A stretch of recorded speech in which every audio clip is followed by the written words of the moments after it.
Ayo, it's the good. It's your boy SUPERKev. Welcome to another episode of the SUPERKev Livecast Season 4. We on YouTube. Take a look.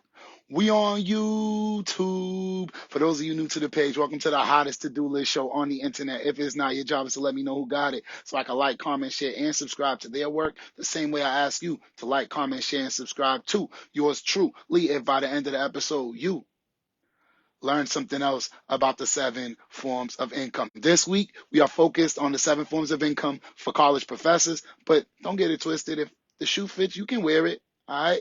You don't have to be a college professor to take advantage of this information.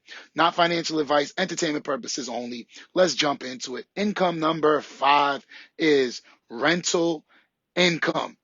All right. Rental income. So as this year comes to an end, right, we're getting closer and closer to 365 episodes this season. And before I move on, salute to my bae from the UK, day one super porter. I want to definitely make sure we shout out True Bone, who's watching right now. All right. And back to what we were saying, income 5 is rental income. And I don't want to keep repeating the same types, like, hey, rent out your house, your room, your basement, your garage, right? Rent out your car. We said those things in previous episodes. Feel free to follow the Income 5 out of 7 with SUPERKev playlist to hear those. But today, again, we're going to get creative. Now, before I give you what I'm thinking, I do not know if this is legal. All right, so if it is not legal, then please do not apply it. This is entertainment purposes only. Okay. Now, what we can consider if we are a college professor is renting out our parking space. All right. A lot of college professors have specific parking spaces in the parking lot. All right.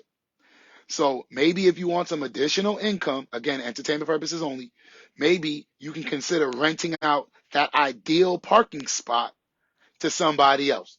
All right. It was just a thought. And on that note, it's your boy SUPERKev. Actually, it's not SUPERKev yet. Well, it is SUPERKev at all times, but I want to address the shirt. This is for all of my students out there who used to love when I wore math shirts on Friday. So we kept up with that tradition, even though I'm not quite in the classroom. That doesn't stop the impact. All right, they done messed up by giving me social media. And this week's shirt says, I ate all the pie and it was delicious, or I ate some pie and it was delicious. So let me use this as an opportunity to explain a little bit of math. All right. If you came just for the 7 forms of income talk, feel free to follow the next episode on the playlist, which will be right here one day.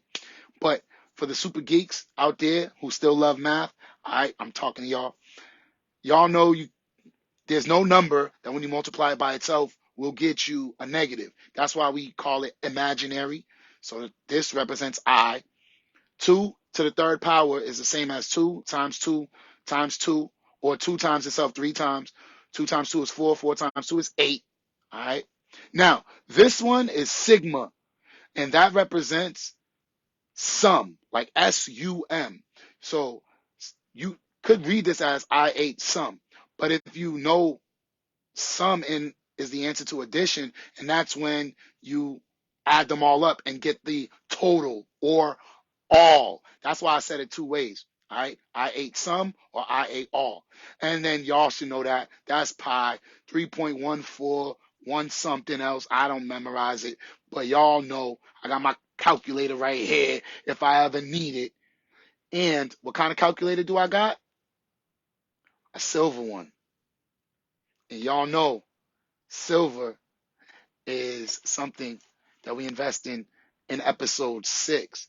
So you definitely want to tune in to the next episode, which to my bae from the UK, I'll be back in about 5. To my super porters around the world watching this later, just click the right arrow and catch the next episode. You already know what it is. I love y'all. Peace mode.